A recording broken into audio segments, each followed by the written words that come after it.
Hi hello welcome to రెషో internet Telugu. ఈరోజు వీడియోలో మనం మన పేరు మీద ఎన్ని సిమ్ కార్డ్స్ ఉన్నాయనేది ఏ విధంగా తెలుసుకోవాలో చూద్దాము. ఒకవేళ మనకు తెలియకుండా ఎవరైనా మన పేరు మీద సిమ్ తీసుకున్నట్లయితే వాళ్ళు అవి మిస్యూజ్ చేసే అవకాశం ఉంటుంది. కాబట్టి మన పేరు మీద ఎన్ని సిమ్లు ఉన్నాయో ఏంటో తెలుసుకొని వాటిని డీయాక్టివేట్ చేసుకున్నట్లయితే మనకి ఎటువంటి ఇబ్బందులు లేకుండా ఉంటాయి. కాబట్టి మన పేరు మీద ఎన్ని సిమ్లు ఉన్నాయో చూసుకొని వాటిని డీయాక్టివేట్ చేసుకోవడం, మనవి కాకపోతే ఆ సిమ్ నెంబర్లు అనేవి డీయాక్టివేట్ చేసుకోవడం అనేది చాలా అవసరం. కాబట్టి ఈ వీడియోలో మనం వాటిని ఏ విధంగా డీయాక్టివేట్ చేసుకోవాలి, ఏ విధంగా మనకి పేరు మీద ఎన్ని సిమ్లు ఉన్నాయి అనేది తెలుసుకుందాము. ఇప్పుడంటే సిమ్ కార్డు తీసుకోవాలనుకుంటే ఆధార్ కార్డు ఫోటో లేదా థంబ్ ద్వారా వేలిముద్ర ద్వారా తీసుకోవడం అయితే జరుగుతుంది.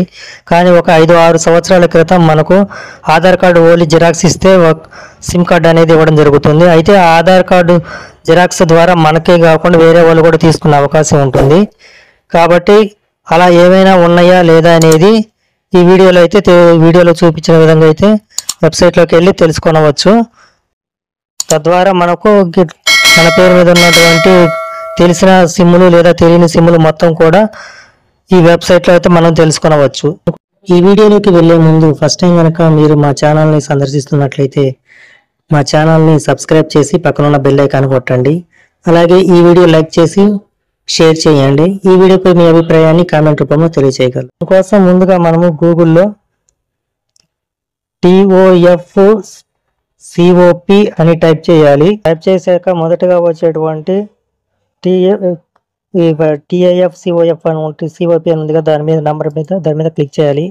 క్లిక్ చేయగానే మనకి ఈ విధమైన ఒక అఫీషియల్ వెబ్సైట్ అనేది ఓపెన్ అవ్వడం జరుగుతుంది. ఈ వెబ్సైట్ లింక్ అనేది కింద డిస్క్రిప్షన్లో ఇవ్వడం జరుగుతుంది. డైరెక్ట్గా దాన్ని క్లిక్ చేసి కూడా వెబ్సైట్లోకి అనేది వెళ్ళవచ్చు అనమాట. ఇక్కడ 10 డిజిట్ మొబైల్ నెంబర్ అనే కాడ మీ యొక్క ప్రస్తుతం వాడుతున్నటువంటి మొబైల్ నెంబర్ని, మీ పేరు మీద ఉన్న మొబైల్ నెంబర్ని ఎంటర్ చేయాలి.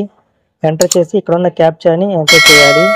ఎంటర్ చేసి వ్యాలిడ్ క్యాప్చా మీద క్లిక్ చేసినట్లయితే ఇక్కడ ఎంటర్ చేసిన మొబైల్ నెంబర్కి ఒక OTP అనేది వెళ్ళడం జరుగుతుంది. ఆ OTPని ఇక్కడ ఎంటర్ చేసి ఇక్కడ లాగిన్ మీద క్లిక్ చేయాలి. అలా క్లిక్ చేయగానే మనకి ఈ విధమైన ఒక డాష్ బోర్డ్ అనేది రావడం జరుగుతుంది. ఇక్కడ ఈ విధంగా 2 మొబైల్ నెంబర్స్ ఉండేవి కదా, మా పేరుతోటి 2 మొబైల్స్ నెంబర్ ఉన్నట్టు అనమాట.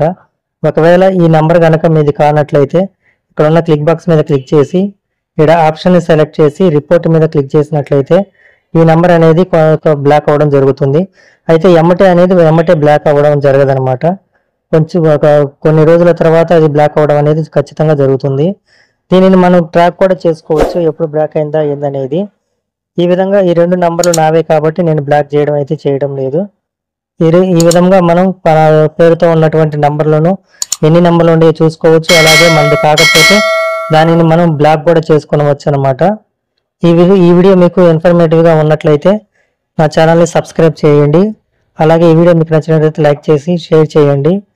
ఈ వీడియోపై మీ అభిప్రాయాన్ని లేదా ఏమైనా సందేహాలు కనుక ఉంటే నాకు కామెంట్ రూపంలో తెలియజేయగలరు. Thank you very much.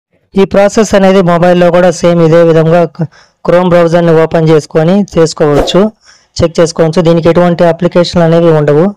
కాబట్టి క్రోమ్ బ్రౌజర్లో మొబైల్లోనూ లేదా ల్యాప్టాప్ లేదా కంప్యూటర్లో కూడా ఇదే ప్రాసెస్లో చూసి మనం పేరుతో ఎన్ని సిమ్లు ఉన్నాయో అనేది తెలుసుకొనవచ్చు.